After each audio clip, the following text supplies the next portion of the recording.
Olá e sejam bem-vindos a mais um CLC. Olá, Rafael. Olá, Sérgio. Olá, outra vez. Outra vez, exatamente. Está tudo bem, Pedro? Está tudo contigo também? Também vai ainda, nunca pior. Como é que estão as coisas lá por casa? O teu pai está doente? Não está fácil, não está fácil.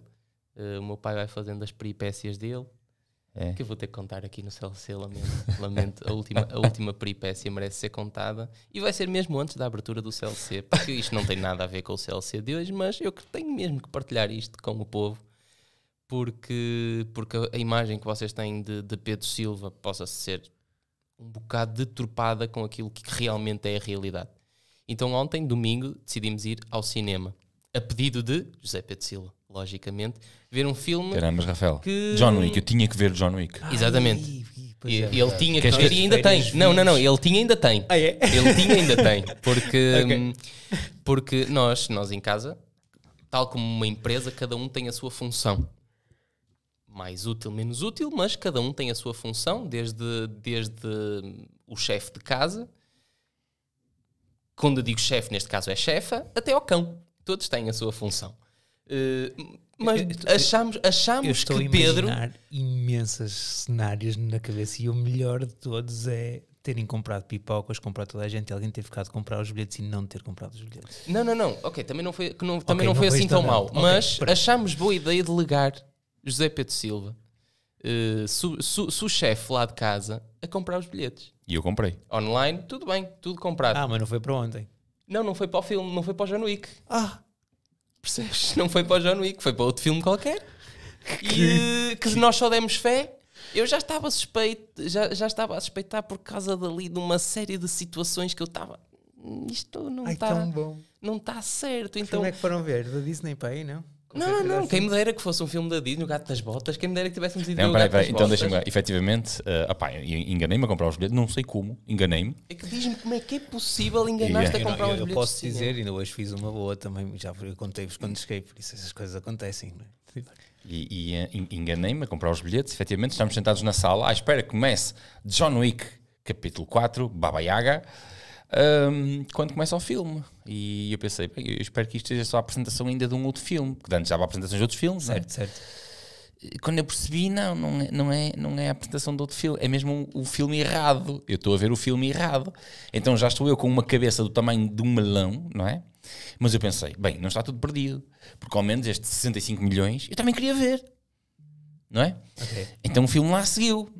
No final do filme, na verdade não foi no final, foi a meio, eu percebi que foram dois erros. Porque não só não tinha comprado bilhetes para o John Wick, como aquele filme, os 65 milhões, não vale metade do bilhete que eu paguei para ir ver o John Wick. Se é que Certo. não é? Ou seja, é isto. Mas não foi a primeira vez que eu comprei bilhetes É online. isto. Portanto, fomos ontem ao cinema e havemos de ir esta semana também. Não foi a primeira vez que eu cometi um erro a comprar bilhetes online. Da outra vez foi um bocadinho pior. Chegámos lá com um dia de antecedência para os bilhetes que eu tinha comprado, não foi, Rafael? Ah, mas isso é muito melhor do que estar um dia atrasado.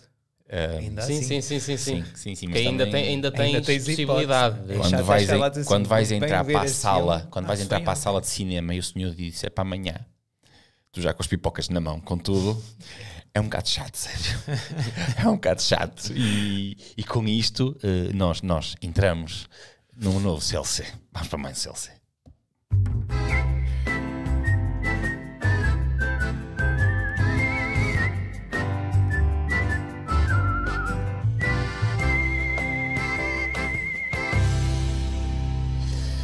E ora, cá estamos nós então para mais um CLC. Para estas gajas, pá. Estão a ver algumas caras novas. É verdade, é verdade. Vai vendo uma ou outra, vão trazendo uma Certo. amiga.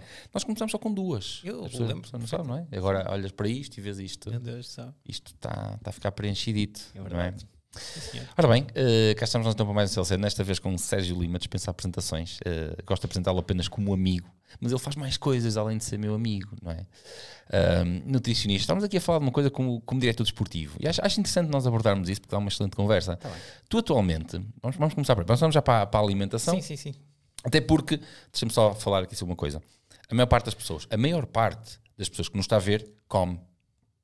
E, portanto, tem equivalência de nutrição. Toda a gente, sim, toda a gente sabe disso, como é óbvio. Obviamente, a partir do momento em que eu como, aliás, eu já como há 44 anos, é verdade que como como se tivesse 80 já, ou como por 80, mas pronto. Mas vamos aqui, para aprofundar, tu estás ligado ao ciclismo, estás num projeto de ciclismo de estrada. Sim. Podias estar no ciclismo a sério, mas escolheste ciclismo de estrada, não é? É verdade. Mas queres falar um bocadinho sobre o projeto? Podes falar à vontade, estás à vontade. Posso falar. Este ano está efetivada a situação, né? Já ajudava a Academia de Ciclismo de Paredes o ano passado. Posso até dizer já há 1 ano e meio, ou seja, comecei a ajudar ali na pista, porque eu gosto de ir à pista, não sou pistardo, mas gosto de ir à pista no inverno. E acompanhei-me várias vezes a Academia. E este ano efetivou-se a situação que acabava por ser quase praticamente inevitável, muito por culpa de um grande amigo que tenho lá, que é o Helder Alves, e estou com os júniores, basicamente sou o diretor desportivo dos júniores do Paredes Fortuna, juntamente com o Zé Leite, que não está cá agora quase sempre, não é? Porque ele está a trabalhar, ele está a integrar a Human Cycling como massagista, portanto está a fazer, penso eu, 180 ou 200 dias lá fora, que é um contrato total, e raramente está cá. E eu estou ali a ajudar essencialmente o Helder, portanto sim, sou diretor desportivo de uma equipa júnior, na formação, e acima de tudo também me liguei muito por ser isso, por ser a formação na estrada, essencialmente. Ou seja, nós como tu sabes e como o pessoal aqui sabe, nós estamos 99,9% no BTT, sim. É a nossa paixão. E eu vim do BTT e continuo a ser do BTT. Sim, estamos na formação. Tu estás na formação do ciclismo de estrada. Como é que está atualmente a formação do ciclismo de estrada em termos de captação de miúdos? Como é que é o espírito dos júniores? Porque tu não estás só este ano, já estás ligado há mais tempo, não é? E portanto podes falar sobre isso. Como é que tens visto a manutenção dos jovens? Quando eu digo manutenção dos jovens, é assim, é fácil um jovem vir experimentar um desporto. Ficar é completamente diferente. Sim. E experimentar e ficar na estrada ainda é mais difícil. Principalmente pelo estado em que a estrada está neste momento. Estamos aqui com rodeios, não há outra. Enquanto pai, tu certamente não ficarias muito contente se o teu filho quisesse se meter num ciclismo de estrada depois de todas as coisas que ouvimos falar sobre ciclismo de estrada. Eu, pelo menos, eu não ficaria logo a priori. Por isso é muito difícil neste momento. Nós tivemos eu posso partilhar aqui uma situação, nós tivemos aqui uma situação complicada no início da época. Nós começamos com 11 atletas, desistiram-nos 2, desistiram mesmo, portanto abandonaram o ciclismo. Tivemos aqui mais 1 ou 2 lesões e de repente de 11 ficamos com 6 atletas para fazer uma prova que por acaso conseguiu recuperar a tempo de sermos 7 na prova de abertura. Mas repara como é que depois é assim, jogas sempre com o mínimo, não é? Enquanto que numa academia de BTT tu podes ter muitos atletas, no ciclismo não te compensa ter muitos atletas, só podes levar um X número de atletas por prova, 6 ou 7, e é sempre chato ficar alguém de fora, e nós de repente ficamos nos mínimos possíveis, e estamos aqui a jogar com os mínimos possíveis. Tu, esses miúdos que desistiram, não sei se tu tiveste a oportunidade de falar com eles, tentar perceber o porquê sobre... Sim. Um tinha vindo do futebol para o ciclismo e regressou ao futebol. O outro foi estudos, portanto não viu o futuro no ciclismo e por acaso era um dos melhores que tínhamos e possivelmente era um dos que nós diríamos que podia saltar para o sub-23, mas desistiu porque quis estudar. Ele não quis estudar, ele quis dedicar-se a 100% aos estudos para poder escolher o curso que quisesse. Portanto, dedicou-se mesmo à vida. Também se compreende porque quando estamos a falar principalmente em júniores em estrada, ele já tem que ter ali um nível, uma carga de treino já muito próxima daquilo que é o pelotão profissional. Nem tanto. Pelo menos porque eu fiz um trabalho para a faculdade. Acredito que sim, fora. Sim. Nós temos uma visão diferente. Eu fiz um trabalho para a faculdade com muitos atletas e muitos diziam isso. Diziam que principalmente porque já faziam algumas corridas com profissionais. Sim. Eu lembro-me do CLC em que tu falaste sobre isso, acho que foi nesse que tu falaste, em que avaliaste. Sim, e eles diziam que tinham que ter uma carga de treinos que tinham, assim, se quisessem ser competitivos com sub-23, tinham que ter uma carga de treinos muito próxima ao que eles têm, e não é possível, não é? Mas aí acho que vamos de encontro àquilo que nós já falamos sobre isto, ou treinas muito ou treinas bem. E às vezes é preferível treinar bem e continuas a teres uma vida normal, não é? Outra coisa é, se não treinas bem, tens de treinar muito. Treinar muito é treinar 20 horas, 25, 30 horas por semana. 30 horas, como já cheguei a ver, que é um absurdo num júnior. Não há ponta de qualidade aí. Não há. E treinas muito, ponto final. E andas porque treinas mesmo muito. Aliás, andas sempre cansado. Quer dizer, possivelmente um júnior não anda cansado, porque os níveis de testosterona no miúdo daqueles, aquilo, o cortisol nem dá para subir. E está sempre baixo. Né? Eles têm sempre uma vida diferente. Quando digo vida, uma vida, estão muito mais disponíveis para o exercício do que estaria eu e tu. Tu ainda és novo, tu ainda és capaz de ter um bocadinho mais de disponibilidade, mas é totalmente diferente, né? E a regeneração é completamente diferente. A parte fisiológica aqui também conta bastante. Sim, quando pões miúdos a treinar muito, as tais 20 horas semanais, ou o miúdo é cego pelo ciclismo, ou então vai-se embora. Ele vai-se embora, porque chega a uma altura e não consegue, e portanto, e também não vê futuro no ciclismo, possivelmente, até porque vocês já falaram disto aqui, portanto, e é certo e sabido, mesmo que saltem para sub-23, nunca vão ter um ordenado bom, e quando saírem de sub-23, se tiverem a sorte de ficar no pelotão profissional, não começam com um ordenado que é suposto legalmente receberem, e por isso. Já para não falar do que têm que abdicar para seguir, seguir essa carreira, não é? Sim.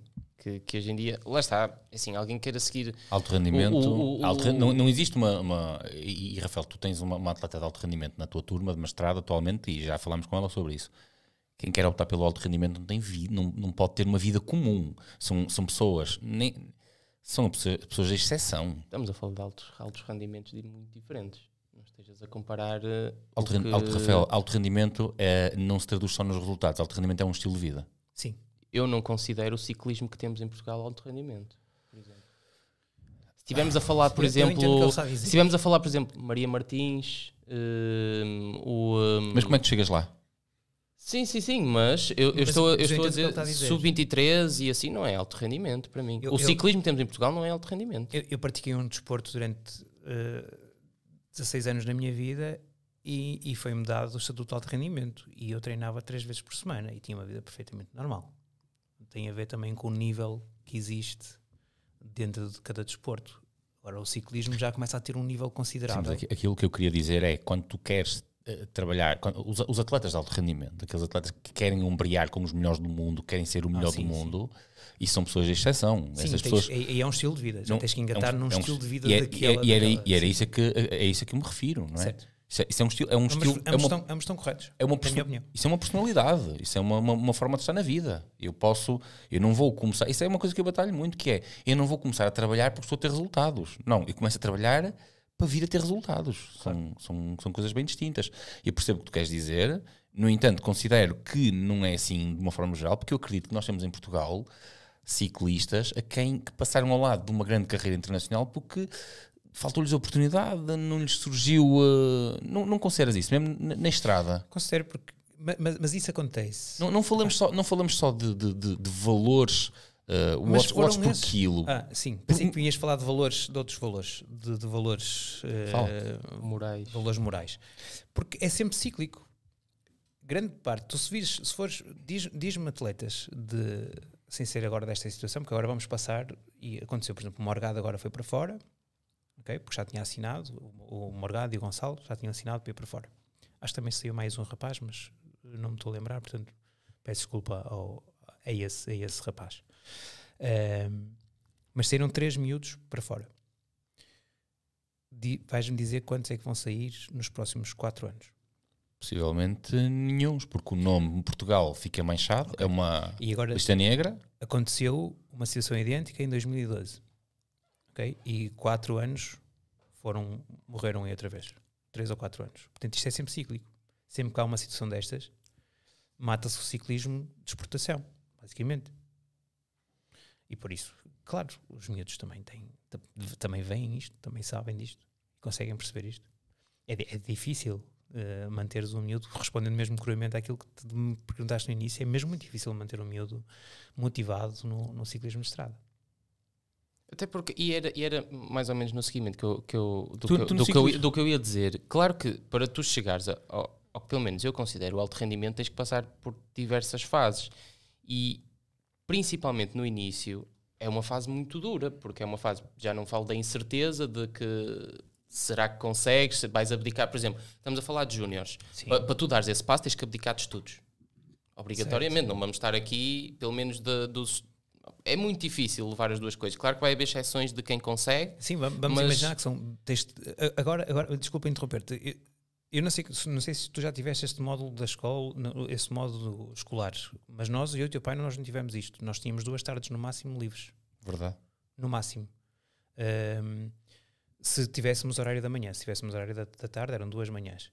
Os miúdos hoje têm 1 tarde ocupada. Têm 4 tardes. Eles nesse aspecto até têm alguma vantagem em relação a isso.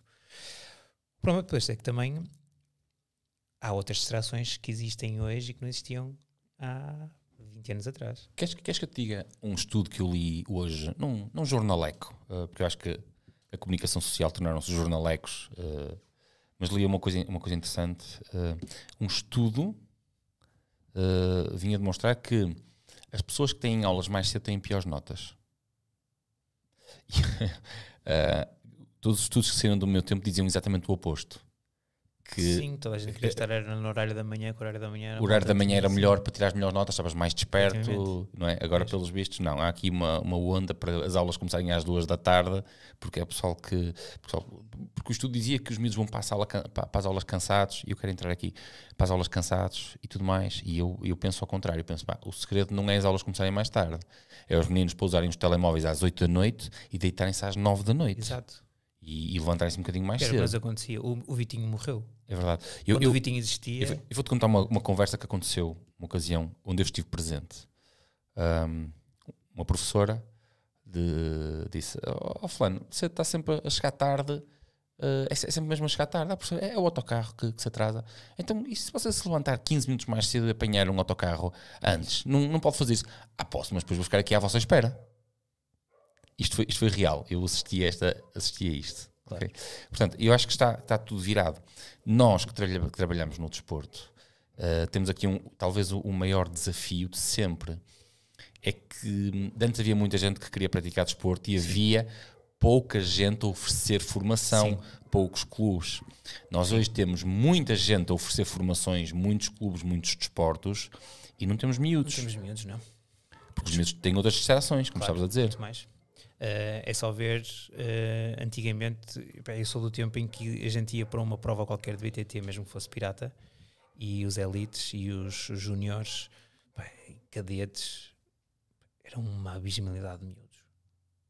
Hoje vais a uma prova e júniores são 20.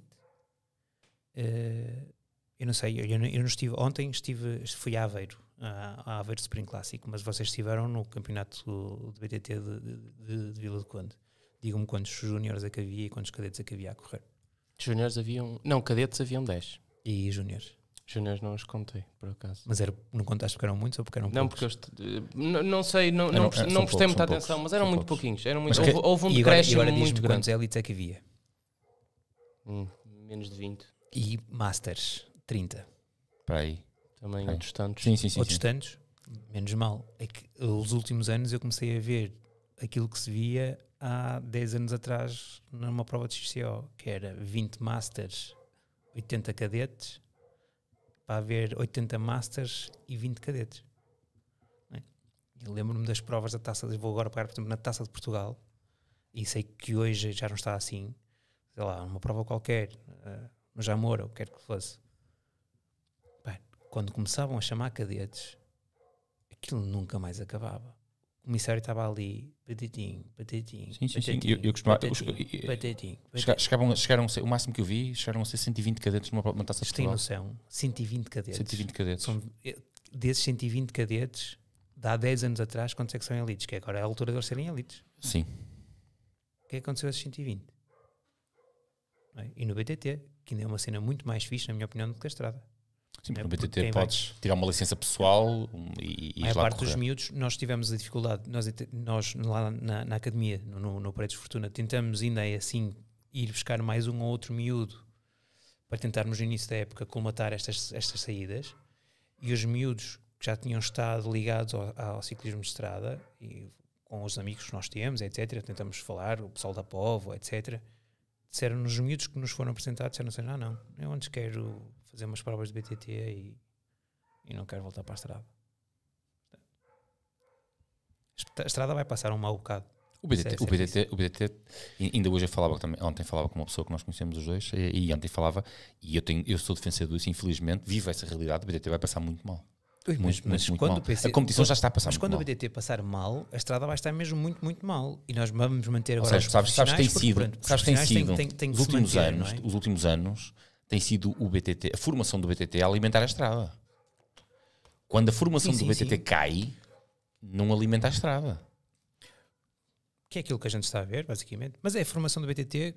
Atenção, acho que aqui há uma reciprocidade. Também há a formação da estrada a alimentar o BTT.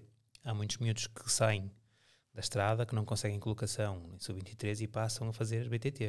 Sim, mas agora, já estás a falar de um patamar muito tardio. Eu estou a falar de miúdos que fazem a escola do BTT. E, por exemplo, saltam de cadetes nos encontros nacionais de escola, quando eu fazia, é claro que estamos a falar, o último encontro de escolas que eu fiz foi para há 6 ou há 7 anos, mas aquilo que realmente víamos, vamos imaginar, num ambiente de 600 crianças, nós tínhamos 400 do BTT. E eu ficava sempre a pensar, mas só existem mesmo aqueles 200 de estrada, ou os de estrada não vêm cá? Porque em termos de proporção era 1/3 dos praticantes de escolas. Todos eles era norte BTT, sul estrada, basicamente. Sim, essencialmente. Falando em comida. Sim. Falando em comida, que é para isso que nós estamos cá. Falando em comida, também posso e vou partilhar se calhar aqui publicamente uma coisa. Força. Alguma vez que perguntaste pelas minhas funções no ciclismo neste momento. Quais são as tuas funções no ciclismo neste momento? É verdade. Além de ser diretor desportivo, estou neste momento também ligado a uma equipa profissional, mas só aceitei esse convite muito forçosamente pelo diretor desportivo dessa equipa, porque é uma pessoa nova e porque é uma pessoa que está a tentar mudar mesmo a situação, e nota-se que está a tentar mudar a situação do ciclismo, começando com aquela equipa em específico, que é o Fonte Nova Felgueiras, e portanto eu sou nutricionista do Fonte Nova Felgueiras, e acho que sinto que há uma importância brutal neste passo que foi dado, em haver uma equipa com um nutricionista em Portugal.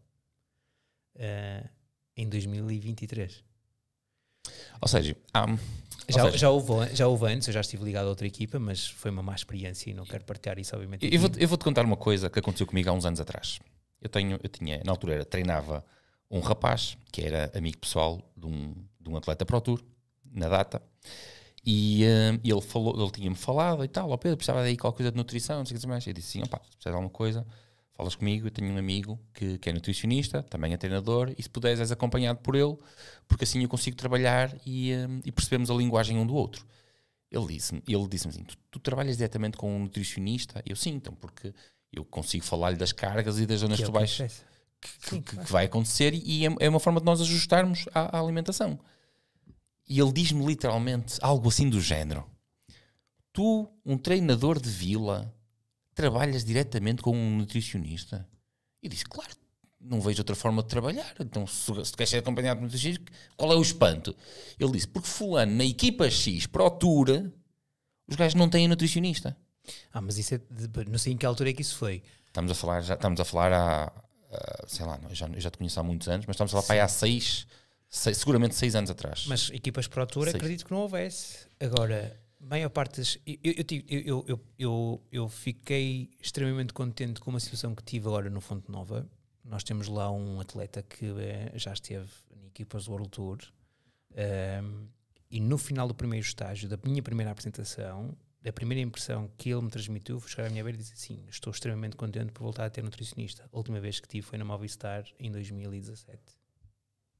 Nunca mais voltei a ter nutricionista. E entretanto já tinha estado na Bahrein a seguir, que era a antiga Mérida. Sim.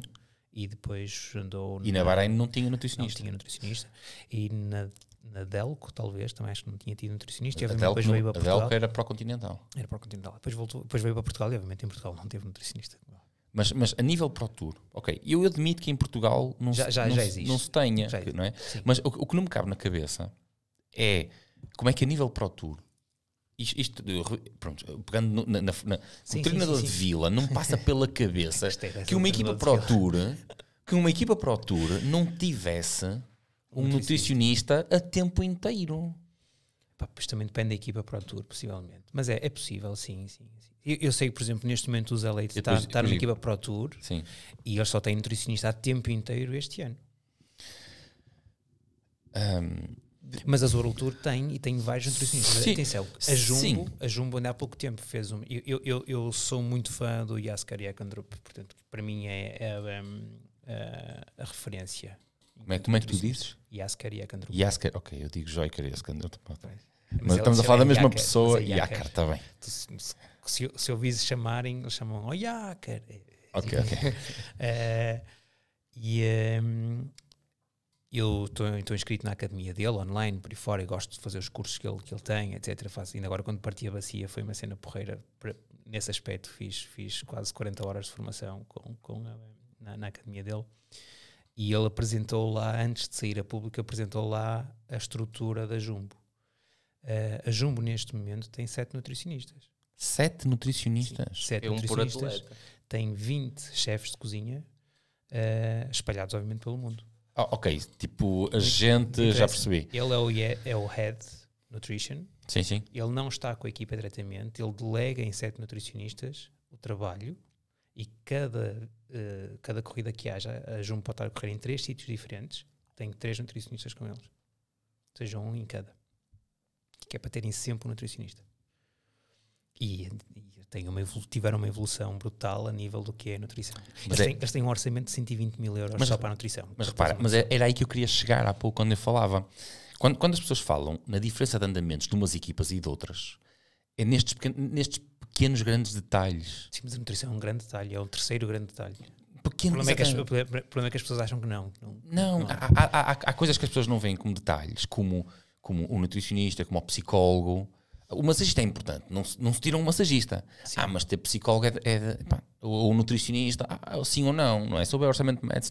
E depois temos equipas que aparecem a arrebentar com tudo, que é atualmente o caso de uma Jumbo, e acham que isto é fruto do acaso. A Jumbo trabalhou muito nesse aspecto. Tanto trabalhou muito criar uma marca própria de nutrição desportiva. Tem um nome muito curioso. Ao fim de terem perdido 2 vezes a volta à França para o Pogacar, que nome é que deram à marca desportiva? É do Jokan é Never Second, não é? Never Second, ok. Eu pensei que a marca era dele, ou seja, eu sei que ele é o diretor. A marca é dele e de outro indivíduo que não lembro do nome, que também está ligado à nutrição. Já tinha visto. Carequinha, ou não sei o nome dele. Mas ele também aparece apareceu na academia.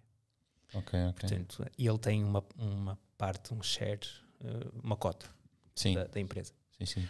E é ele que decide o que é que se coloca basicamente naqueles produtos, que é espetacular. Que são produtos que só têm normalmente 2 ingredientes. Eu já tinha, eu como sou super fã dele, embora não esteja inscrito na academia dele, porque não tenho tempo para as formações, sim, infelizmente. Mas sou fã dele e sigo muito, muito atentamente. Adorava um dia ainda estar num seminário com ele. E tenho seguir o nascimento da marca, mas não sabia que estava ligado à Jumbo, francamente. Sim, senhor. Ou seja, eles são eles que usam, e neste momento estão mais 2 marcas a usar. A Bahrein é uma delas e a Education First é a outra, a testarem também, ou seja, a terem uma utilização. Ok. Portanto, penso eu que são as 3 marcas, são as 3 equipas do World Tour que estão a usar neste momento a Never Second. É a Jumbo enquanto equipa-mãe, que andou a usar durante o ano passado, ou há 2 anos, mas acho que foi o ano passado, sem rótulo. E este ano, 2023, ou não, desculpem, acho que 2022 já foi com rótulo, 2021 é que foi sem rótulo. Mas o ano passado já estava a Education e a Bahrein a usar. Okay. São extremamente caras as coisas, mas muito simples. Mas muito simples. Muito simples. Mas ela está, é a simplicidade. É daquelas marcas que me faz lembrar aquela lenga-lenga do indivíduo que leva 1000 contos para apertar um parafuso. Sim. E ele apertar o parafuso, não é? Um conto, 999, para saber qual parafuso apertar. Portanto, basicamente eles sabem o que é que têm que colocar e depois colocam a quantidade que tem que ser. E nisso é brutal. Não são de Pampelota. Como é que se come em Portugal? No desporto. Do desporto, come-se. Como é que tu vê, de uma forma geral? Come-se mal. Ainda se come no desporto, na globalidade. Acredito, por exemplo, que o futebol esteja muito à frente. Porque o futebol já tem nutricionistas há muitos anos em Portugal. Eu estava a estagiar, eu ia começar a estagiar e foi-me oferecido um lugar num clube de futebol. E eu não quis na altura, quis ir para o hóquei em patins. Já tivemos esta conversa aqui outra vez. E não havia ninguém no hóquei em patins. Depois eu saio do hóquei em patins e vou para o ciclismo. E também não há ninguém no ciclismo, não havia ninguém na nutrição no ciclismo. Portanto, eu acredito que o futebol esteja muito à frente, neste momento, 2023 está muito, muito à frente do resto das modalidades. De resto, a nível desportivo, daquilo que eu vou percebendo, as pessoas são mal informadas, as pessoas têm muito acesso à informação, mas não conseguem fazer a triagem da informação que existe. E como não conseguem fazer essa triagem, acabam por ir buscar um bocadinho ali, um bocadinho acolá e por aí fora. E depois aqui é uma questão de sorte. Ou juntam as peças de uma forma correta e conseguem montar bem o puzzle, ou então ficam com várias peças repetidas e não fazem nada com aquilo. Ou seja, nós vivemos num mundo complicado. Tu, tanto como eu, também és treinador e nutricionista a tempo inteiro. A tempo inteiro. Nós vivemos num mundo muito complicado, porque nós vivemos... Há duas questões fundamentais que eu até brinco com isto e brincava contigo há pouco tempo, que é, nós vivemos na era da informação gratuita. E as pessoas não percebem que a informação gratuita, no fundo, não existe e não é grande utilidade sem um conhecimento prévio. Certo. Nós passamos uma vida inteira a estudar, porque é uma vida inteira a estudar. Acabaste de me dizer que aproveitaste para fazer 40 horas do Joy Candrup. E mesmo assim acho que nunca sei nada. Eu sempre que me convidam, eu hoje vinha para aqui e dizer assim, passa-me fácil uma pergunta assim, difícil do trabalho.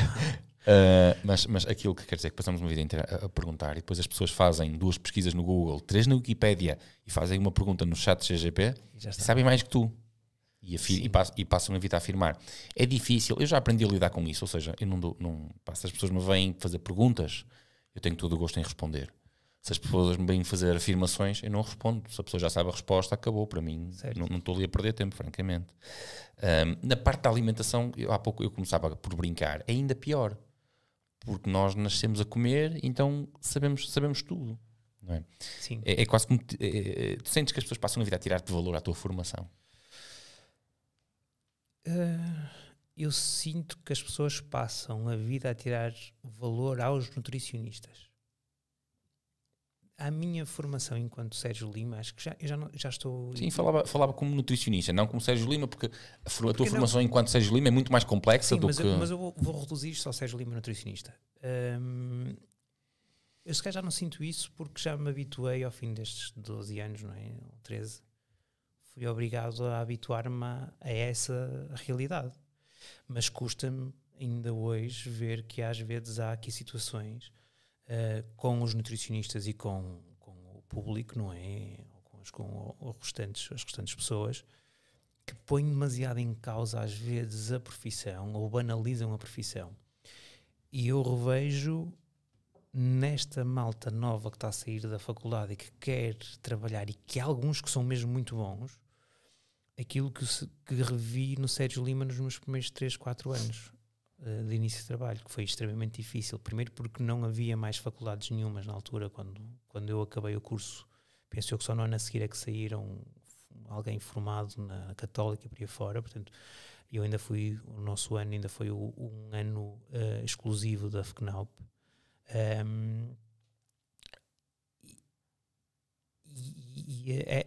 Agora até me perdi, desculpem. Não sei, eu às vezes tenho assim umas coisas. Desvalorização da profissão. Claro. E depois estes miúdos querem tentar fazer alguma coisa boa e muitos deles, eu às vezes eu penso que isto pode ser verdade, mas não gosto de acreditar. Eu acredito, não é? Ainda assim, vejo-me obrigado a que haja alguns bons nutricionistas às vezes a perderem-se pelo caminho. Eu conheci 2 ou 3 que se perderam pelo caminho. Mas quando dizes que se perderam, tipo, abandonar a profissão? Abandonar a profissão, sim. Abandonar a profissão porque efetivamente eram bons, mas não conseguiram a tal oportunidade e tiveram que ir fazer outra coisa qualquer, como por exemplo pegar na empresa do pai que está ligada à metalúrgica, por exemplo. Ou seja, nada a ver, não é? Ou pegar tenho um caso de um amigo que o pai fazia coronhas de armas e ele teve que pegar naquilo, portanto. E lá está. É uma forma de viver que já está ali feita. Sim, e não tens que abrir o teu caminho. Mas ele tentou abrir.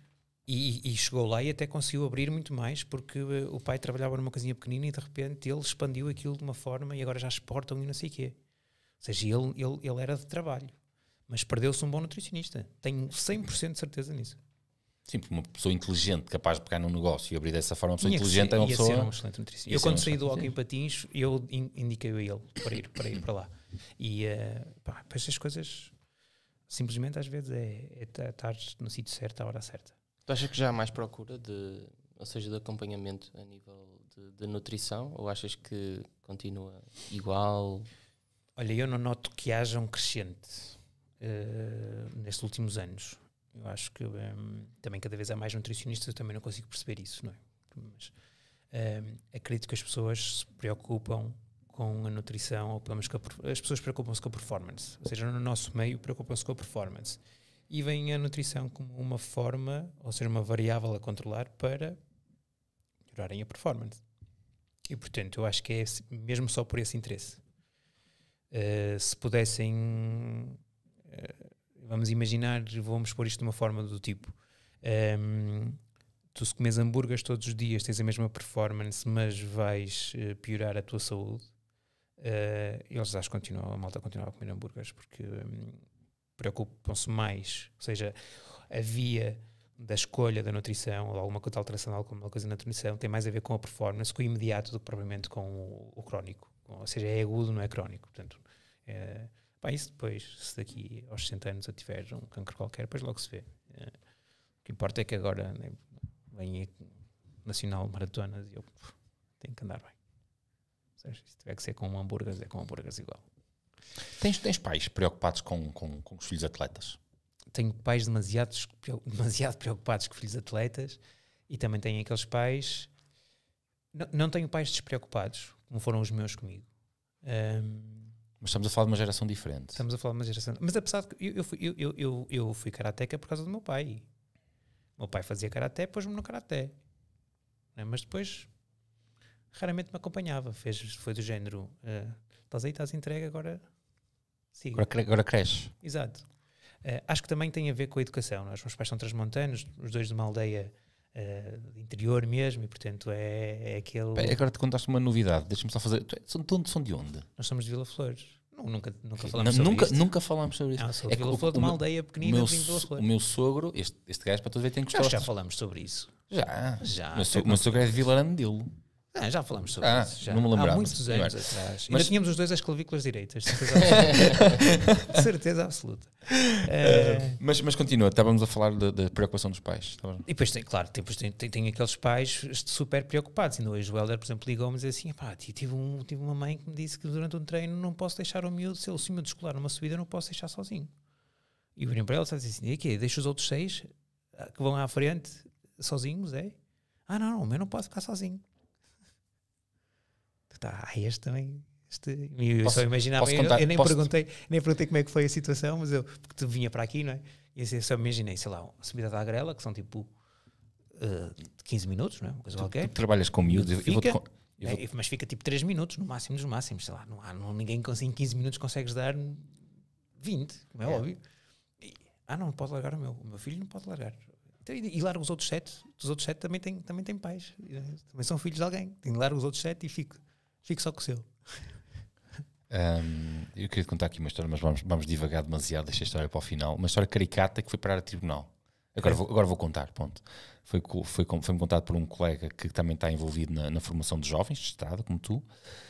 Um miúdo caiu numa nacional, pôs o tribunal, o clube em tribunal. Foi a coisa de estradas, como é que se chama? Junta Autónoma já não existe agora. Acho que pôs a Federação em tribunal, foi assim uma coisa. Estradas de Portugal. Porque ele caiu a praticar. E tu perguntas, quais é o contexto? Estava sozinho, numa estrada essa que nem sequer estava recomendada para o treino dele, e ele caiu. Foi em treino. Estava na bicicleta. Foi em treino, sozinho, um treino autónomo, como no ciclo, ele caiu. Então, como ele caiu, sozinho, não houve carro, ele caiu sozinho, a culpa é de todos. É isto que nós vivemos. Então ele pôs a gente em tribunal. Eu às vezes penso nisto, nós estamos a caminhar os Estados Unidos, a América, não é? Sim, qualquer coisa dá aso a um. Tens que pôr os disclaimers em tudo e mais alguma coisa. Sim. Mas aquilo que eu me referia com a importância da nutrição dos miúdos é, e voltando à parte da nutrição, tu tens um grupo de pais que te procuram preocupados com a alimentação dos filhos, sim, preocupados em perceber se é necessário suplementações. Mas eu acho que me procuram porque eu estou lá.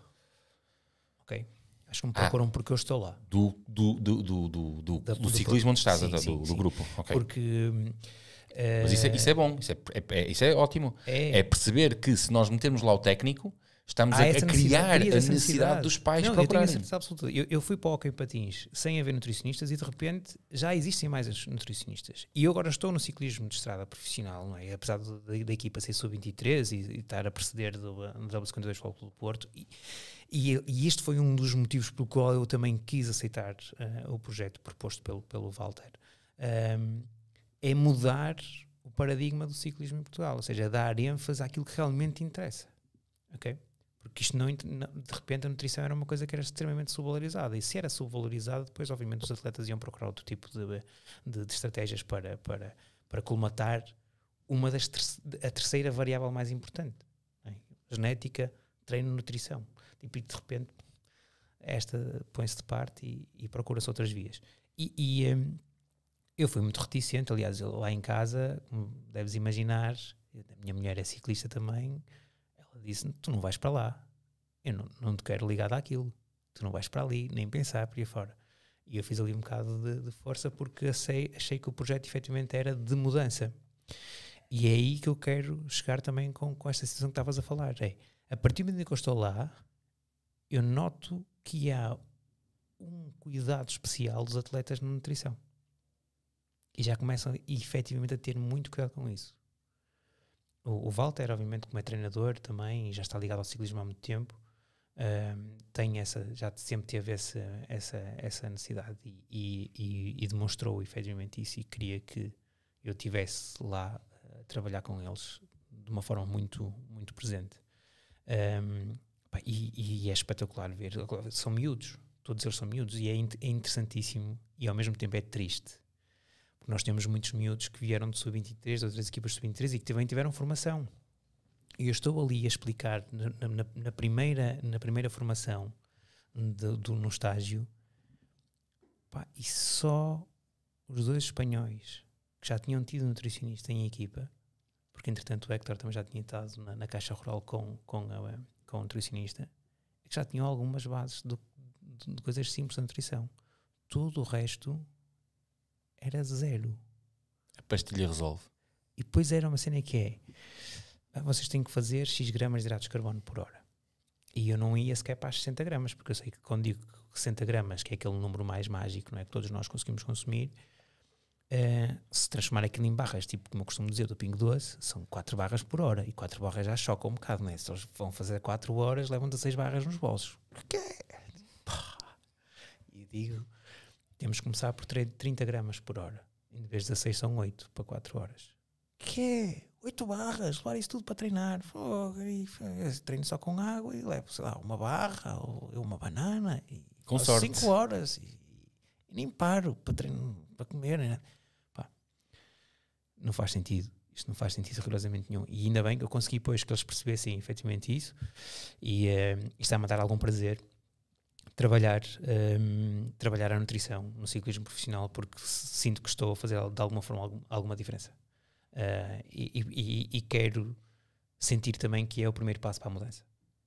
Um dia, se calhar, eu costumo ser aquele indivíduo que chega sempre tarde às coisas. Ou chega muito cedo, ou chego muito cedo e fico à espera, ou chego muito tarde.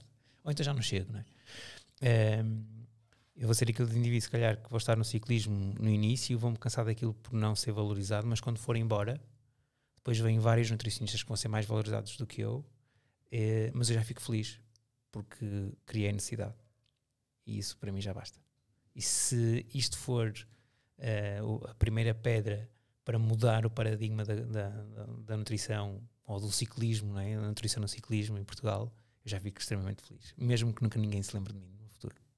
Ou seja, sabes que quando tens uma ideia boa, ela não é tua.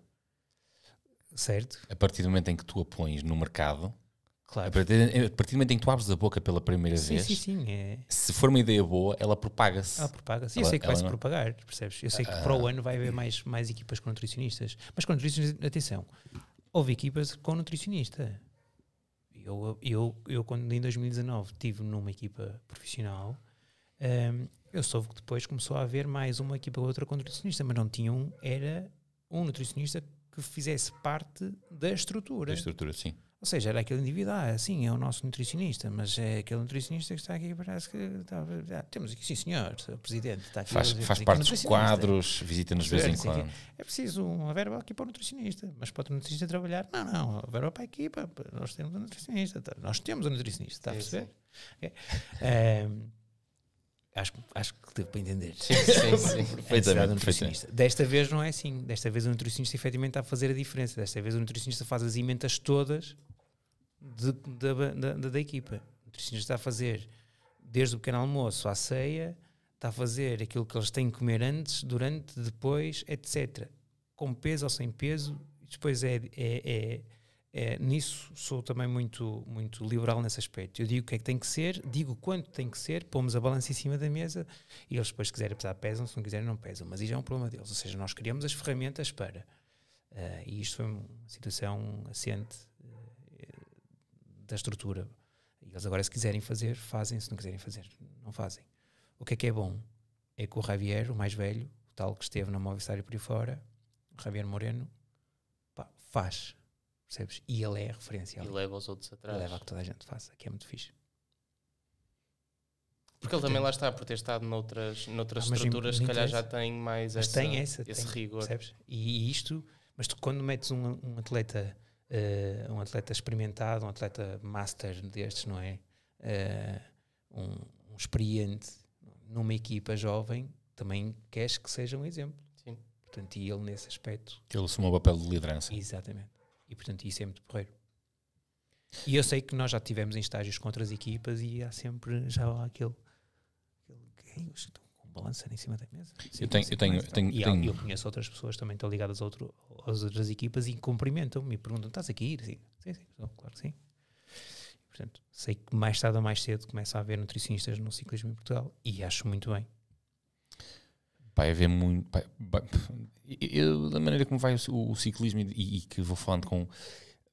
Calma, porque o nutricionista vai ser ainda a peça sacrificial por causa do orçamento. Sim, eu sei que neste momento se calhar ainda se leva aqui um abanão, 2 anos talvez, mas eu tenho certeza absoluta que isto depois tenho certeza que o caminho vai ser para lá.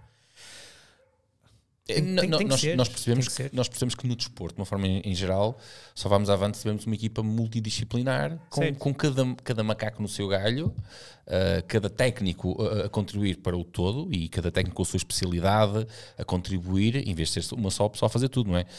Mas depois também estamos sempre presos à questão do orçamento, isso, e estamos de acordo, não é?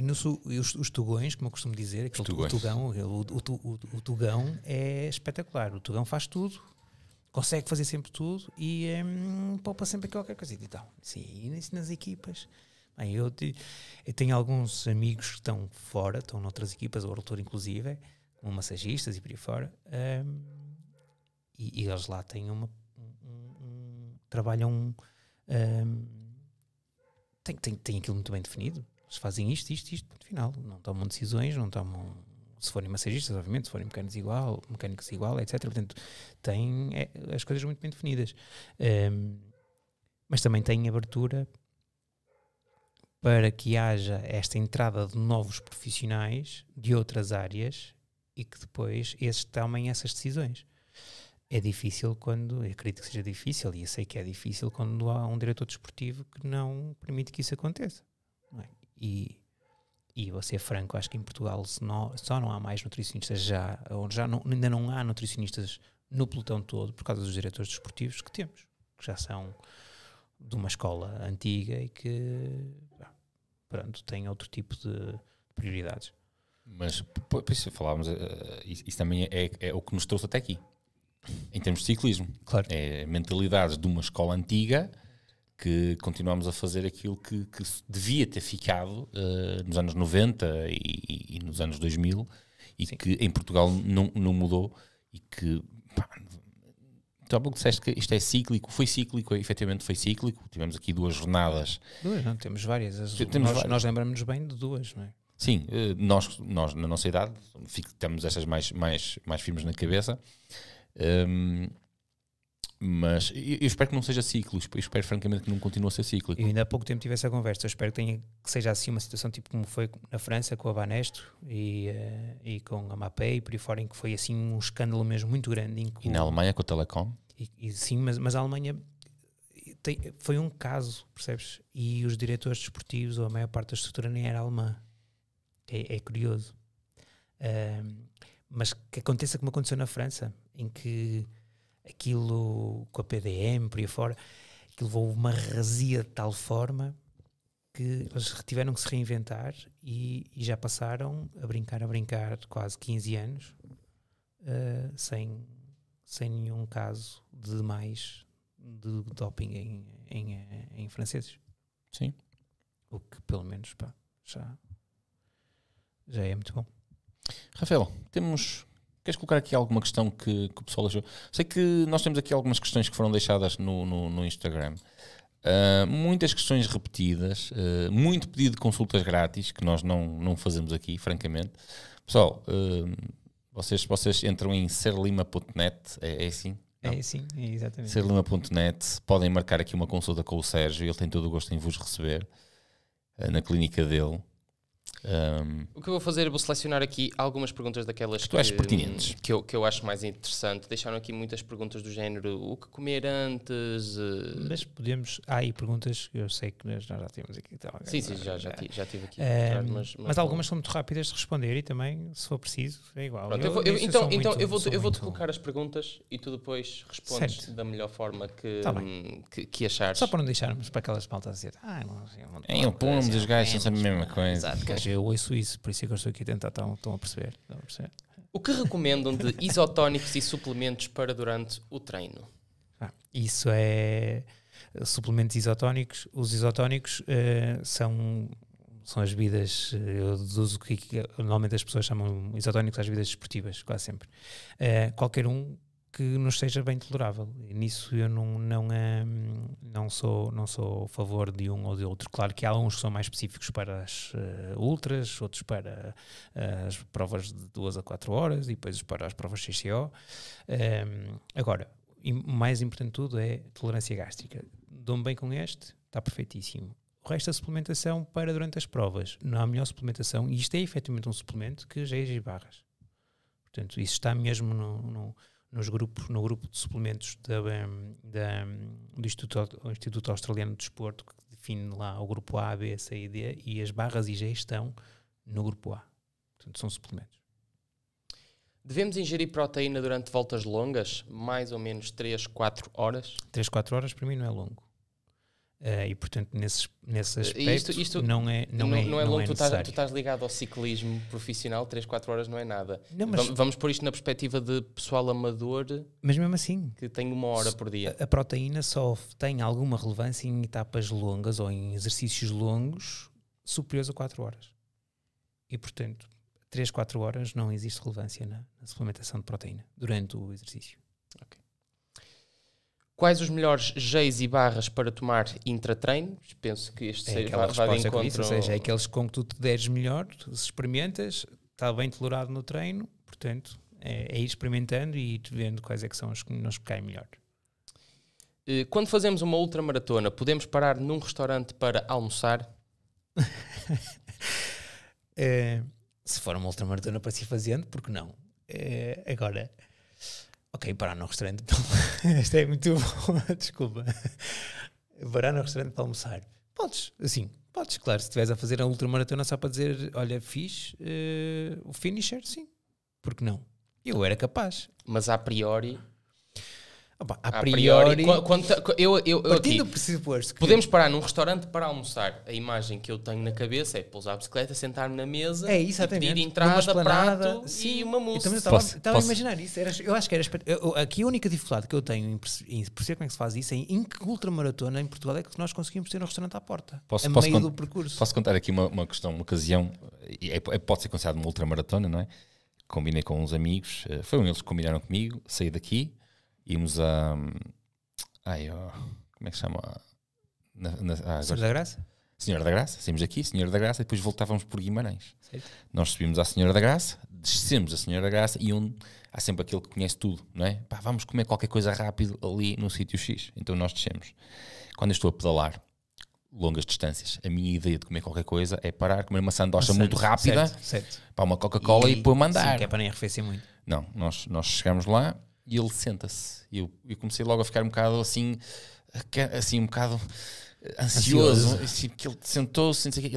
Ele diz assim: pessoal, aqui tem uma aposta. E eu pensei, efetivamente, que ele disse: aqui tem uma aposta. E eu pensei, ok, costumas cá vir, mas. E ele não vamos sentar, pessoal, que vamos comer. Querem batatinha? Não, uma pizza. Não, eu comi uma pizza a meias com outro rapaz. Depois chega a vez de 3, dos últimos 3. Não, para nós vai ser uma apostinha. Foi mesmo. Ai não, então? Foi mesmo. É assim. Sabes como é que eu terminei essa volta?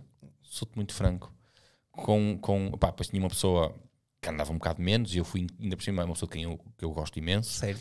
E ele não foi capaz de acompanhar o ritmo do resto do pessoal. Eu fui incapaz de o deixar ficar para trás. Por ser quem é e por várias razões. Tinha comido posta? Não tinha comido posta. Foi das pessoas com mais juízo, mas não tinha andamento e nós tivemos 2h30 sentados a comer. Claro.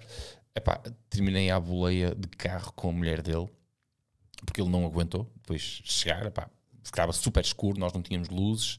Ele disse, eu vou ficar aqui. Eu disse, então ficas, estás aqui entregue. Ela vem buscar, ele, não, eu não te vou deixar sair da minha beira sem luzes. Tu agora ficas aqui, nem que eu te for um pneu. E terminei de carro. Não, é verdade, é que assim, dependendo de como estás a fazer a intensidade também, eu quando vou para Santiago com a minha mulher, eu paro para almoçar, mas eu estou a ir para Santiago. Não é? Pode ser considerado uma ultramaratona, mas é em tempo. Nós fazemos tipo 80 km por dia, mas demoramos se calhar 8 horas a fazer 80 km por dia. Aí arrancamos 3 horas, paramos à beira-mar. Se formos a fazer a da Costa, estou-me a lembrar agora de uma altura em que efetivamente comemos lulas em Oia, comermos lulas e depois mochila às costas e arrancamos para mais 2 ou 3 horitas. Mas vais ali tipo naquele ram-ram, não tens hora para chegar, não tens dorsal, não tens nada. Essa situação era, o gajo vem quente, utilizar Z2, utilizar Z3, Z4, ou seja, utilização de vias glicolíticas, não é? Com algum lactato que já foi utilizado, e portanto há ali alguma acidez muscular. Paras, arrefeces, queres arrancar, aí arrancas.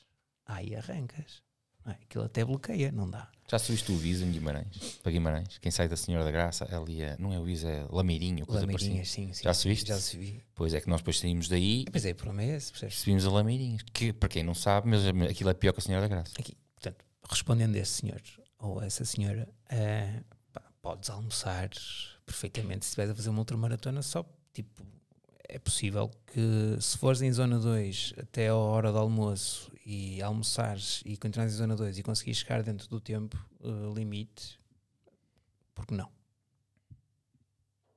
Rafael. Não gosto de usar nem geis nem barras. Que alternativa tenho para ultramaratonas? Ok, não geis, não barras. Há a vida desportiva, podemos começar logo por aí, não é? E portanto pôr alguns hidratos de carbono no bidão, e isto é uma opção válida, não é? Há muita malta que utiliza só vida desportiva no bidão, mais normalmente em provas curtas, porque depois para todos os efeitos há sempre um desconforto gástrico e tu gostas de ter alguma coisa reconfortante. Depois o que é que podemos usar? Podemos usar talvez alguma fruta, mas a fruta terá sempre também, dar só frutose, regra geral, não corre muito bem, porque aquilo é expansor, ou seja, retém alguma água no estômago e portanto também começa a entupir.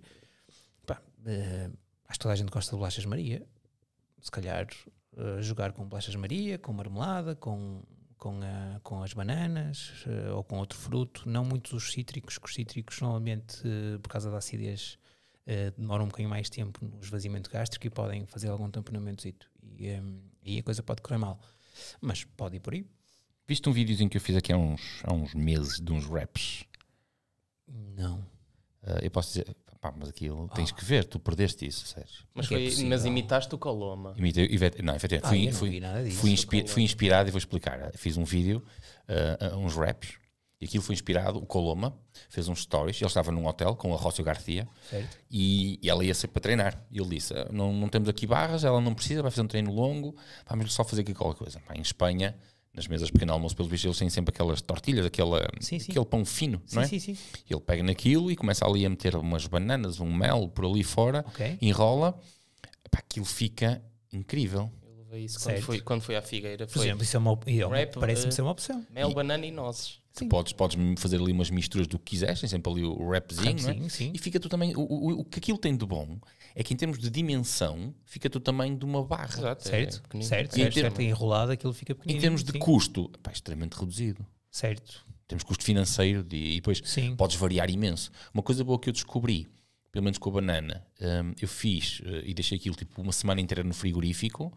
Para aquilo perfeitamente agradável e comestível. Porque a banana apodrece por causa da casca. Se a banana cortada, sim, a banana descascada no frio, ela mantém-se. Ok. E depois vou-te passar o meu. Por isso é que as pessoas fazem. Mesmo, atenção, eu ia dizer, as saladas de fruta duram muito tempo, não duram por causa dos cítricos, mas a banana tem uma boa durabilidade. A casca é que amadurece demais, é ao escuro e o calor, obviamente. Estamos sempre a aprender. Esta não sabia da banana. E temos aqui agora, isto não sei até que ponto vais levar a bem ou vais levar a mal, mas temos aqui uma crítica que é porque é que ele consegue ter sempre os dedos frios. Ok. E eu não comentei isto contigo, mas de facto, Sérgio, é só uma das únicas coisas que eu tenho a apontar que está... já estava na altura tu antes da consulta começares ali... Há uma expressão popular que responde a isso. Mãos frias, coração quente. Exatamente, caramba. Mas eu tento, e vocês, quem já teve o desprazer, de sentir as minhas mãos, sabe também perfeitamente que eu tento que isso não aconteça. Eu ligo um aquecedor, eu esfrego a mão, eu ponho as mãos no aquecedor e alguns dizem assim, não te preocupes, mas eu quando ponho o dedo para marcar a só cristalíaca, assim, ui. Mas eu não tenho culpa nenhuma, é verdade. E a minha mão direita ainda para mais é sempre muito mais fria que a esquerda. Não me perguntem porquê, é verdade. Não faço ideia. Qual é o melhor tipo de alimento para o treino? Exemplo, hidratos, proteína? Hidratos. O combustível do atleta é hidratos de carbono. A proteína é boa para depois, pode ser interessante, não é uma coisa fundamental durante, mas é importante no final do treino. Mas durante o treino é hidratos de carbono. Isso é que é a nossa gasolina, digamos assim. Quais as principais vantagens de usar bebidas isotónicas durante o treino?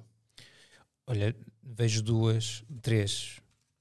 O facto da bebida isotónica primeiro ser um líquido e portanto hidrata-te, dá-te alguns minerais para repor aquilo que tu perdes no suor, não é? Porque acho que toda a gente já provou o suor e sabe que o suor é sal e portanto tem a ver com os sais minerais. E se for bebida isotónica, digo que deve ser bebida desportiva, devem estar a falar sobre isso, tem aquelas de pôr o pozinho. Mais uma vez temos hidratos de carbono, portanto temos ali alguma energia também a ser reposta para repor aquilo que é gasto do glicogênio muscular. Devemos comer de quanto em quanto tempo num treino? Ok, esta é um bocadinho mais elaborada. Isto vai depender do nosso objetivo de hidratos de carbono por hora. Não é? Sei lá, eu vou dar o exemplo aqui, eu vou sair para fazer 2 horas, vou fazer um treino com 30 gramas de hidratos de carbono por hora e as minhas barras têm 15, ok? Portanto eu vou fazer 2 horas, quero fazer 30 gramas por hora, portanto são 60 gramas na totalidade e as minhas barras têm 15, então levo 4 barras, ok? Depois aqui fazíamos uma regra que é dividir o número de tempo em minutos pelo número de barras mais uma, que é para fazermos uma divisão equitativa. Ou seja, divido 120 por 5. Que deve dar qualquer coisa, como 20 e qualquer coisa minutos, digo eu. 22, 23, talvez. À volta disso. Isso é como dizia o outro. O teu pai deve se lembrar, tal qual como eu. Isso é fazer as contas.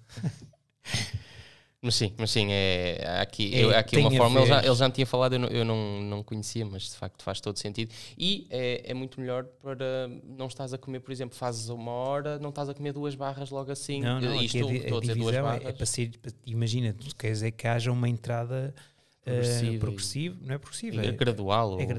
Também não é gradual, porque ela é constante. Ou seja, que vai entrando sempre uma quantidade de hidratos de carbono, um X de hidratos de carbono, e que a média horária seja X gramas de hidratos de carbono por hora.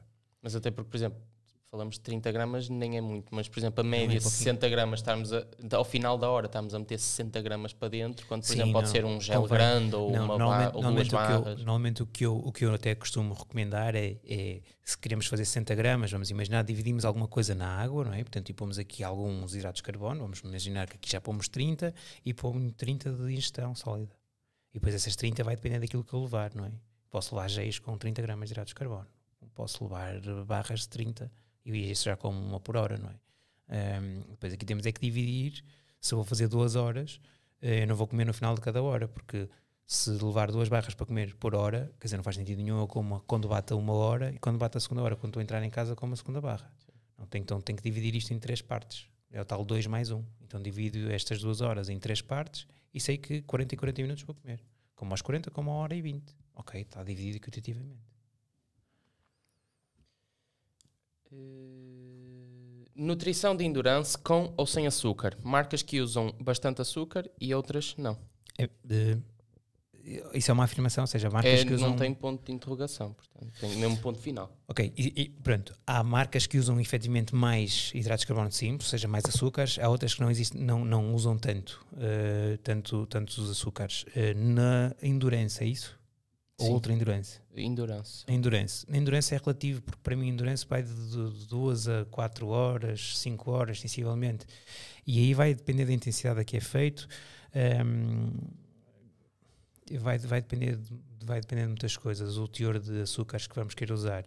O que é certo é que usar só hidratos de carbono complexos vai-nos sempre diminuir o aporte, a taxa de aporte de hidratos de carbono. Portanto, há uma absorção mais lenta e também há uma disponibilidade um bocadinho mais lenta. O que não é problemático se fizermos essas 4 horas em zona 2, mas é problemático se tivermos alguns bursts, ou seja, se tivermos ali alturas em que temos que fazer picos de zona 5, ou zona 4, ou zona 6, portanto temos que ter ali algumas solicitações de glicogénio. E aí já convém ter alguns hidratos de carbono. Há outra situação que é... quando nós também fazemos zona 2, se fizermos muita zona 2, nós temos muito mais fome, não sei se já vos aconteceu. O que é que acontece no nosso corpo? É uma coisa interessante. Como fazemos zona 2, o nosso corpo não liberta grande glicogénio muscular. Então só quer glicose sanguínea. E é obrigado que o nosso fígado comece a libertar algum do glicogénio hepático. Nestas situações, quando estamos a fazer só a Z2, às vezes é interessante termos algumas coisas açucaradas, que é para não termos hipoglicemias. Portanto, que há aqui uma dualidade na escolha. Vai depender mesmo do tipo. Tu tocaste num ponto interessante. Eu recentemente estive a ouvir uns podcasts de um fisiologista norte-americano. O gajo lá, segundo dizem, é muito bom. Posso-te passar umas conversas muito, muito interessantes. Okay. O problema é que cada podcast ele tem 3 horas. Mas ouves muito bem. Eu acho que é uma pessoa muito interessante sobre ele. Ele chama-se Andy Galpin, não sei se já ouviste falar dele. Sim. E ele toca numa questão, ele tem uma coisa que ele toca numa questão do glicogénio hepático. Ele toca nisso de uma forma interessante. Ele diz que tudo que nós aprendemos na faculdade até hoje está errado. Um discurso muito disruptivo. Eu não gosto nada desses discursos quando mas deixa-me colocar aqui. Mas espera aí. Sim, mas ele diz. Põe-me logo ali em causa 5 anos da minha vida, quer dizer. Ele fala sobre a questão tem a ver com a chamada deplexão glicogénica e aquilo que nós entendemos até hoje como deplexão glicogénica. Certo. Ele diz que deplexão glicogénica é quando o fígado liberta 5-10% de todo o glicogénio que tem lá acumulado. Ele diz que numa pessoa extremamente bem treinada consegue libertar bastante mais que isto, mas numa pessoa não treinada, num atleta amador, Mas ele define, ou seja, ele diz que só que esse é o fator da depleção.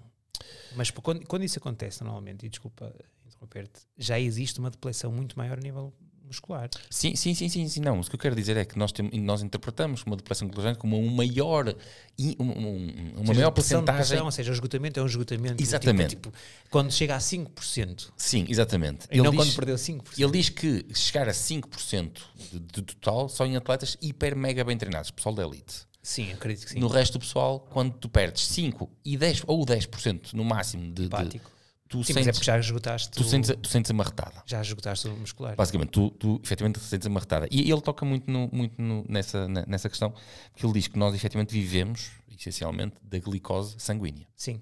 Vivemos, e portanto é importante, isso que estavas a falar há pouco, é importante nós estamos sempre a fazer ali uma manutenção, porque falou-se muito nos últimos anos da questão da proteína e da suplementação de proteína, e ele faz uma comparação que eu por acaso achei interessante na forma visual como ele faz a comparação. Ele diz que utilizar proteína para a produção energética, que existe efetivamente. Existe, mas é muito cara. Mas ele diz, exatamente, ele diz que utilizar proteína... E não é muito cara, além de ser muito cara, mas é muito cara para o corpo. É isso, ele diz que utilizar proteína para fazer produção energética é a mesma coisa que nós, num acampamento, tentarmos derreter ferro para nos aquecermos. É, basicamente. Sim. Ele diz, a quantidade de energia que nós vamos gastar para derreter ferro é de tal forma que é só estúpido nós tentarmos fazer. Mas tu fazes. Sim, tu mas fazemos... numa prova, em exercício físico extremo, quando fazes essa tal depleção de glicogénio muscular, sim. Antes de começares a esgotar o hepático, ou a chegar a esses níveis, tu inevitavelmente começas a catabolizar a proteína muscular. Mas isto evita-se. Não é? Como é que se evita? Comendo durante o treino. Era aí que eu queria chegar.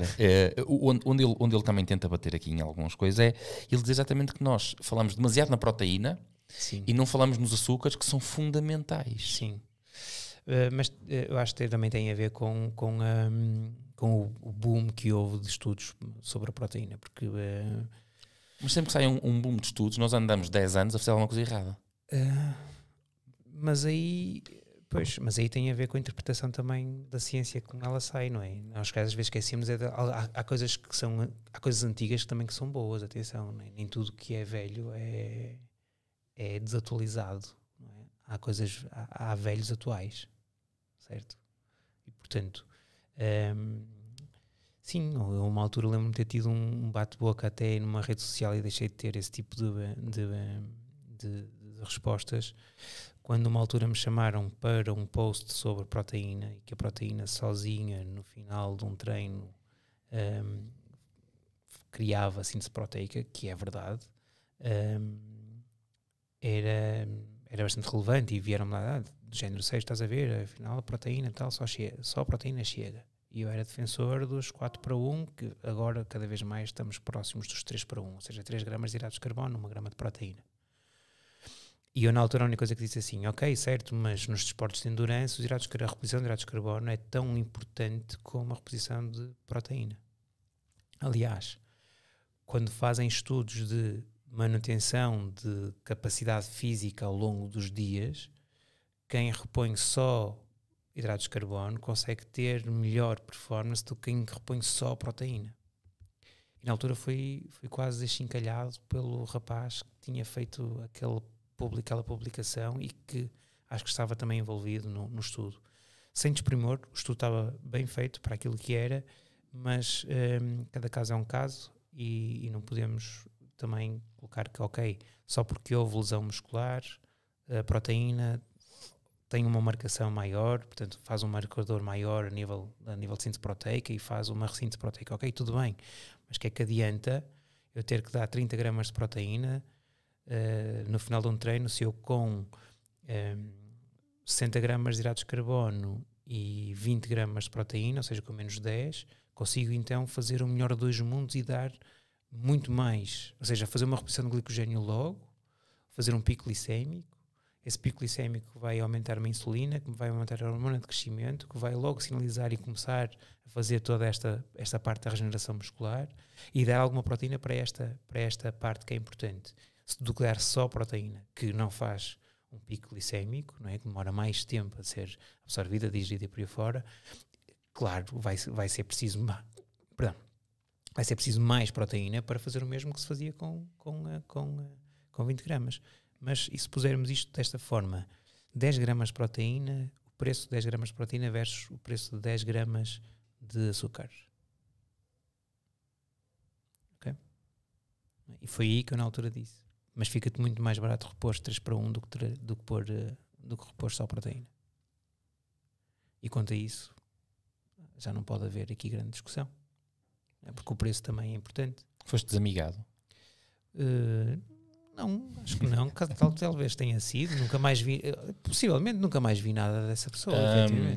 A colocação de estudos online, a tal questão da informação gratuita que falávamos há pouco, e da falta de capacidade de interpretação, porque as pessoas, e eu vejo cada vez mais isso. Mas isso também tem a ver com os punchlines que se colocam. Mas as pessoas não têm, mas as pessoas não têm as ferramentas necessárias para interpretarem um estudo. E atenção que agora vou dizer uma coisa que eu já vi. Há pessoas académicas que não têm capacidade para interpretar um estudo. Claro que há.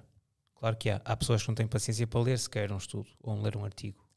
E eu não sou a pessoa que mais gosta de ler artigos. Mas faço um esforço para o ler e para ler efetivamente o artigo. E quando faço isto, tipo, leio um artigo por semana. E às vezes adormeço a meio, estou sincero, porque é o sinal que o artigo não está a ser grande coisa, mas eu quero lê-lo, quero perceber. E tenho isto instituído na minha vida. Eu todas as semanas leio um artigo. À sexta-feira à tarde eu leio um artigo. Todas as semanas leio a Revista Maria, na parte de diário para ele e para ela. Isso era uma coisa que eu faço. Eu fazia isso quando vivia em casa da minha mãe, porque a minha mãe comprava a Revista Maria. nós continuamos a ter isso lá em casa. É tão bom.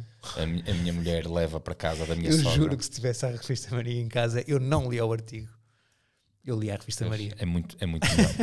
É muito melhor. Aposto que não adormecia nenhuma. Olha, mas eu vou-te passar o podcast onde Sim, aparece aqui, porque acredita, tu vais... Mas eu acho que já sei quem é que é o senhor. Ele tem óculos e careca também, não é? Não, é um gajo novo. Então é outro. É um gajo novo. É que eu sou mau de nomes, sou mesmo muito mau de nomes. Eu sou bom de figuras e de profissões. Mas uma das Acontece coisas... muito... Aconteceu uma situação que dizer isto a público é mau. Na sexta-feira, no sábado à noite, quando cheguei a Aveiro, fui a um restaurante e encontrei lá um amigo meu de longa data do Orfeão e não me lembrava do nome dele, mas lembrava-me perfeitamente do que é que ele fazia, de onde é que ele era, de tudo, mas o nome não. Bem-vindo ao meu mundo.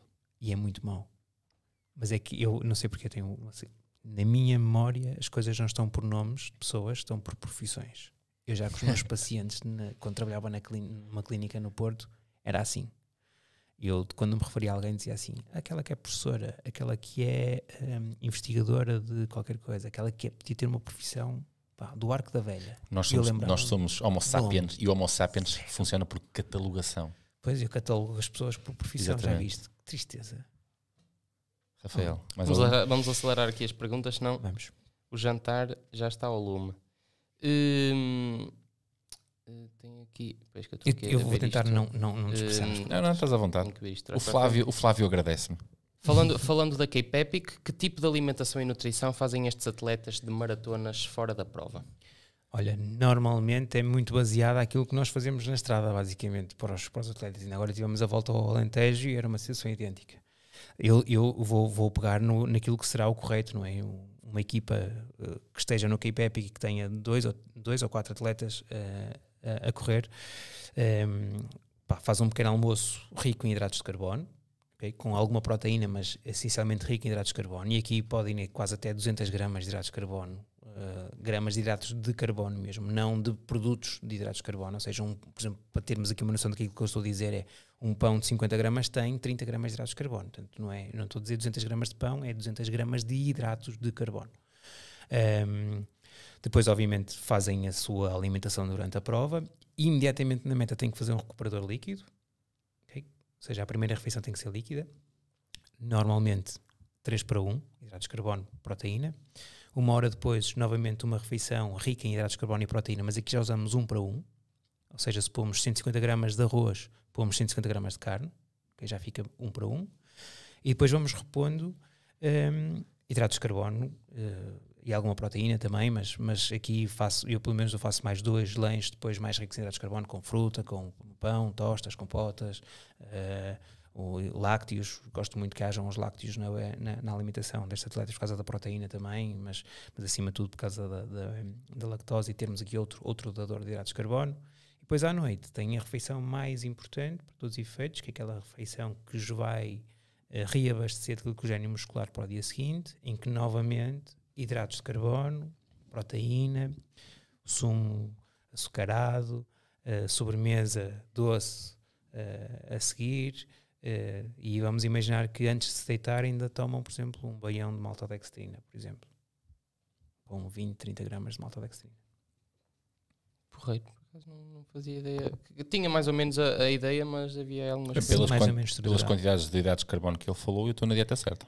Sim. Só não corres todos os dias. É a única falha. Ele está a fazer o Cape Epic, mas sim, eu estou fora. Na minha cabeça estou a fazer um Cape Epic todos os dias. É possível fazer uma alimentação ideal de treino e prova sem usar os produtos já feitos para o efeito? Por exemplo, fazer barras em casa? Para treino, sim. Prova, acredito que seja um bocadinho difícil, porque eu não estou a ver. Nós ainda há equipas e nós vamos acabar por testar isto novamente no Fonte Nova. Vamos fazer isso com a certeza absoluta. Os rice cakes, as alterias, etc. O problema destas coisas é que tem que se quantificar os hidratos de carbono. Tu és gajo para me arranjar uma receita de um rice cake? Sim, arranjo de certeza absoluta. Se procurares no YouTube, deve haver algum brasileiro. Com uma dieta. Todo o respeito aos brasileiros. Aliás, agradecimento aos brasileiros que eles fazem tudo e colocam no YouTube. Não é? Falas em brasileiros.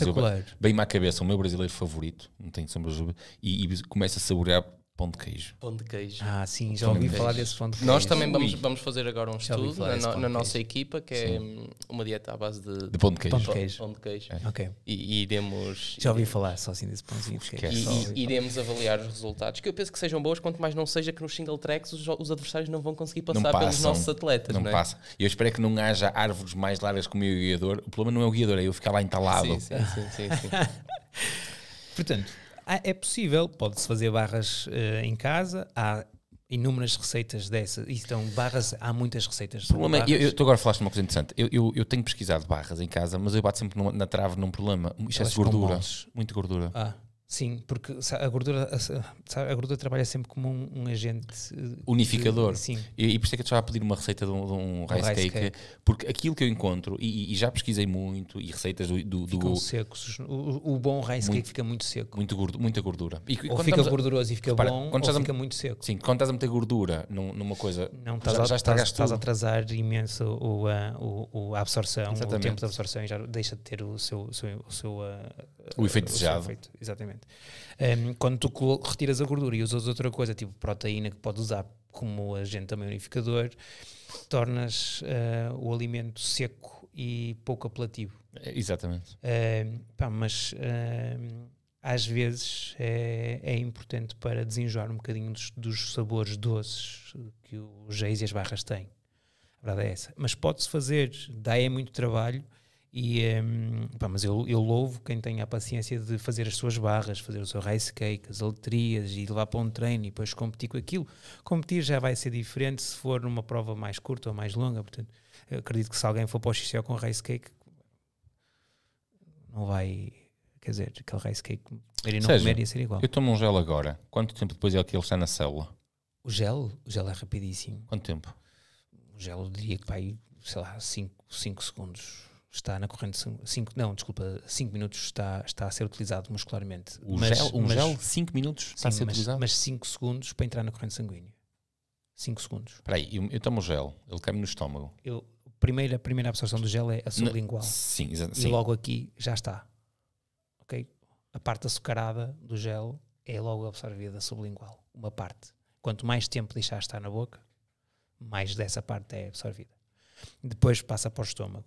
E um gel é líquido e, portanto, não vai ter ação mecânica. A única coisa que vai ter é uma ação química para neutralizar alguma coisa que seja necessária. A regra geral, os géis bons têm uma osmolaridade brutal e, portanto, nem sequer precisam de ter grande trabalho, seja químico, seja físico, no estômago. E já existe alguma absorção gástrica também. E depois passa para o intestino. E, portanto, do intestino, os capilares... Estamos a falar de 5 minutos máximo. Ok. 10 minutos, 10 minutos tenho aquele açúcar na célula? Eu acho que 10 minutos tens tudo disponível, diria. Eu acho que aqui toda a gente já teve uma situação em que está necessitado de um gel, toma um gel e parece que o efeito é imediato. Eu sempre associei que isso fosse mais psicológico que outra coisa. Há a componente psicológica pelos receptores. Pela parte vocal. Sim, pelos receptores androgénicos, né? Do prazer até mesmo na boca. Mas isso é e também existe uma situação neurológica relativamente a isto, não é? Há estudos que já houve um estudo muito bom e depois foi reestudado, etc., que conseguiu provar que o facto de só de bochechares com alguma coisa açucarada te aumenta a capacidade física. Não precisas de engolir, só tens que bochechar.